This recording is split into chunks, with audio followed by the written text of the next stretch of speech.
అందరు కూడా నమస్కారాలు. రాబాబు, నేను ఒకటే మిమ్మల్ని అందరినీ రిక్వెస్ట్ చేస్తున్నా, వినబడతలేదా? అందరు కూడా ఒక్కసారి మనం అందరం కూడా ఆలోచించుకోవాలి. నేను కేటీఆర్ గారు కూడా చెప్పేది ఒకటే, మహబూబాబాద్ జిల్లా ఇది కేసీఆర్ గారి అడ్డా. టీఆర్ఎస్ పార్టీ బీఆర్ఎస్ పార్టీ అడ్డా. మొన్న ఓడిపోవడం దానికి కారణాలు కొన్ని ఉన్నాయి. మేము ఊకే వీళ్ళేనా, కొత్తోళ్ళు వస్తే ఏం చేస్తారా అని ఓట్లేసాను. అంతేనా? ఊకే రెడ్డి నాయకేనా, ఊకే దయాకర్రావేనా, ఊకే శంకర్ నాయకేనా? కొత్తోళ్ళు వేస్తారేమని ఓట్లేస్తే ఇప్పుడు తిట్టుకుంటారు తండల పంటి ఊళ్ళ పంటి. వాస్తవా కాదా? ఆగండి. నేను కేటీఆర్ గారికి ఒకటే చెప్తున్నా, రేపు ఏ ఎన్నికలు వచ్చినా, పార్టీ గుర్తు మీద ఏ ఎన్నికలు వచ్చినా మహబూబాబాద్ జిల్లా వన్ సైడ్ అని కూడా ఈ సందర్భంగా మీకు హామీ ఇస్తున్నా. మొన్న జరిగిందే పొరపాటు వేరు. మొన్న సర్పంచ్ ఎన్నికలలో కూడా డోనకల్ కాన్స్టిట్యూన్సీ కానీ, మహబూబాబాద్ కాన్స్టిట్యూన్సీ కానీ, ఇల్లందు కాన్స్టిట్యూన్సీ కానీ మెజార్టీ సర్పంచ్ రాకపోవచ్చు, కానీ మెజార్టీ ఓట్లు వచ్చినాయి. పెద్ద పెద్ద గ్రామాలన్నీ కూడా టీఆర్ఎస్ పార్టీ బీఆర్ఎస్ పార్టీ బలపరిచిన వాళ్ళని గెలిపించారు. కొన్ని దిక్కుల మన వాళ్ళు పొరపాటు చేయటం వల్ల ఓడిపోయినాయి. వాస్తవా కాదా? వాళ్ళను కంట కనిపెట్టాలి పార్టీ. మన పార్టీలో ఉండి ద్రోహం చేసే వాళ్ళు కూడా చాలా మంది ఉంటారు. వినండి, మీరు మాట్లాడద్దు. దాన్ని కూడా మహబూబాబాద్ జిల్లా మీ సమీక్ష చేస్తాం. అది కేటీఆర్ గారి దృష్టికి అవసరం లేదు.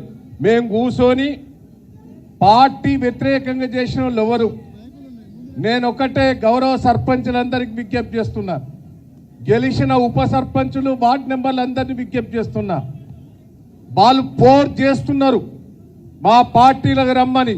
నేను ఒకటే మీకు హామీ ఇస్తున్నా, 2 ఏళ్ల లోపట్నే టీఆర్ఎస్ బీఆర్ఎస్ అధికారంకి వస్తుందని కూడా ఈ సందర్భంగా మీకు తెలియజేస్తున్నా. ఎవరు భయపడాల్సిన పని లేదు.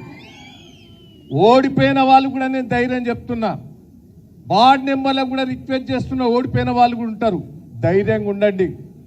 ఓడిపోయినంత మాత్రాన మనం శాతగానోళం కాదు. అప్పుడప్పుడు ఓడిపోయిన సర్పంచులు ఎంపీటీసీలు కూడా మీరు భయపడవలసిన పని లేదు. విలేజ్ కోసం పోరాటం చేయాలి, విలేజ్ సమస్యల మీద పోరాటం చేయాలి. మనదే గవర్నమెంట్ వచ్చేది. దయచేసి ఓడిపోయిన వాళ్ళకు కూడా మేము జిల్లా అంతా కూడా అండదండలు ఉంటామని కూడా ఈ సందర్భంగా మీకు తెలియజేస్తున్నా.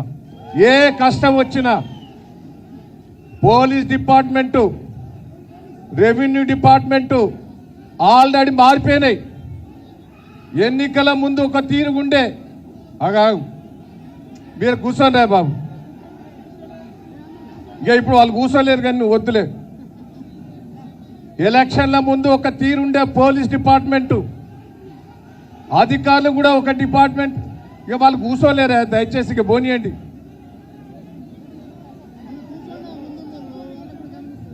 వద్దు. నేను ఒకటే, వాళ్ళందరి దగ్గర కూడా మార్పు వచ్చింది. పోలీస్ డిపార్ట్మెంట్ కానీ వేరే అధికారులు కూడా ఫుల్గా ఇప్పుడు గవర్నమెంట్కి సపోర్ట్ చేసినందుకు సిద్ధంగా లేరు. మళ్ళీ వచ్చేది టీఆర్ఎస్ బీఆర్ఎస్ గవర్నమెంట్ అనేది కూడా వాళ్ళు వణుకుడు పుట్టిందని కూడా ఈ సందర్భంగా మీకు తెలియజేస్తున్నా. ఎవరైనా మీకు పోలీస్ వాళ్ళు కానీ అధికారులు కానీ ఇబ్బంది పెడితే చెప్పండి, మేము జిల్లా నాయకత్వం కూడా గంట లోపల మీ ఇంటి ముందట బాల్తామని కూడా ఈ సందర్భంగా మీకు తెలియజేస్తున్నా. నేను ఒకటే కేటీఆర్ గారికి నేను హామీ ఇస్తున్నా, మహబూబాబాద్ జిల్లా పొరపాటు జరిగింది గతంలో, రాబోయే రోజుల్లో పొరపాటు జరగదు. పార్టీ కోసం అండదండలు ఉంటారు. మహబూబాబాద్ జిల్లా కూడా మీరు 2 సార్లు వచ్చారు. 2 సార్లు వచ్చారు. మొన్న 6 నెలల కింద దానికి వచ్చారు, దీక్ష దానికి ఇప్పుడు వచ్చారు. మహబూబాబాద్ జిల్లా మీద అభిమానం చూపెట్టిన కేటీఆర్ గారికి జిల్లా కార్యకర్తల తరఫున వారికి ప్రత్యేకంగా నేను కృతజ్ఞతలు ధన్యవాదాలు తెలియజేస్తున్నాను. ఇంకో రిక్వెస్ట్ కేటీఆర్ గారిని కోరేది, మా రవిచంద్ర ఎంపీ గారు ఉన్నారు, వారు ఫండ్స్ రాష్ట్రం అంతా పంచోద్ది కాంచి మీరు అక్కడ చెప్పో ఇక్కడ చెప్పో ఇవ్వకుండ్రి. వారి ఎంపీ ఫండ్స్ అంతా వాడు మైబాద్ జిల్లా పుట్టిన గడ్డ ఆయన. దయచేసి ఆ ఎంపీ ఫండ్స్ అన్ని మాకు గెలిచిన సర్పంచ్లకు ఇప్పించే ఏర్పాటు చేయాలి. వాళ్ళు ఏదో కోరిక కోరుకుంటున్నారు, ఆ ఫండ్స్ అంతా మైబాద్ జిల్లాకి ఇచ్చినట్టు మీరు ఆదేశం ఇవ్వాలి. మైబాద్ జిల్లా రాబోయే జిల్లా పరిషత్ ఎన్నికల్లో, మున్సిపాలిటీ ఎన్నికల్లో పార్టీ గుర్తు కాబట్టి 100% గెలిపించి మీ చేతిలో పెడతామని కూడా ఈ సందర్భంగా మీకు తెలియజేస్తున్నా. ఉదాహరణకున్నది నా తొర్రూరు మండలం, మీకు ఎగ్జాంపుల్ చెప్తున్నా. ఆడ 15 పెద్ద గ్రామాలు ఉంటాయి, 2 గ్రామాలే కాంగ్రెస్ గెలిచినాయి, 13 గ్రామాలు టీఆర్ఎస్ పార్టీ జెండా ఎగిరేశారు. నా కాన్స్టిట్యూన్సీలో నేను 46,000 ఓట్లతో ఓడిపోయాను. కానీ మొన్న కాన్షియస్ లెక్కలు తీస్తే 1800 లీడ్కి వచ్చిన, 46,1800కి వచ్చింది. తొర్రూరు మండలం 3,000 లీడ్ వచ్చింది. ఇక్కడ కూడా డోనకాల్ కాన్స్టిట్యూన్సీ రెడ్డి నాయక్ గారు, కవిత గారు కూడా బాగా కష్టపడ్డారు, వాళ్ళ పెద్ద గ్రామాలు కూడా వచ్చినాయి. మైబాద్లో కూడా శంకర్ నాయక్ గారు వాళ్ళ టీం కూడా కష్టపడి పెద్ద గ్రామాలు కూడా రావటం జరిగింది. నేను ఇక్కడ ఉన్న నాయకులందరూ కష్టపడి కలిసికట్టుగా పనిచేద్దాం, భేదాభిప్రాయాలని పక్కకు పెట్టుకుందాం. నేను కేటీఆర్ మందట ప్రామిస్ చేస్తున్నా, మనం అందరం కలిసికట్టుగా పనిచేస్తేనే భవిష్యత్తు ఉంటుందని కూడా ఈ సందర్భంగా మీకు తెలియజేస్తున్నా.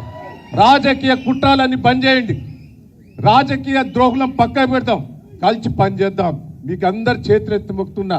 పార్టీ మంచిగున్నది, పార్టీ కేసీఆర్ గారు కేటీఆర్ని కాపాడుకోవాలనేది ప్రజల్లో ఒకటి వచ్చింది, మన దగ్గర కూడా రావాలి. దయచేసి రిక్వెస్ట్ చేస్తున్నా, చేతులెత్తి మొక్కుతున్నా, అందరం కలిసికట్టుగా పనిచేద్దాం. ఎవరికి ఏ కష్టం వచ్చినా ఆదుకుందాం. సత్యవతి గారు కూడా పాపం టీం వర్క్ చేస్తున్నది. నేను అందరికీ, రవీంద్రరావు గారు కూడా చెప్తున్నా, అందరికి కూడా రిక్వెస్ట్ చేస్తున్నా, అందరం కలిసికట్టుగా పనిచేద్దాం. ఈ జిల్లాలో ఒకట మన ఏకాభిప్రాయంతో పనిచేసి మున్సిపాలిటీ జిల్లా పరిషత్తులు కేటీఆర్ గారు చేతిలో పెడతామని కూడా ఈ సందర్భంగా తెలియజేస్తూ, జై కేసీఆర్ గారు, జై తెలంగాణ.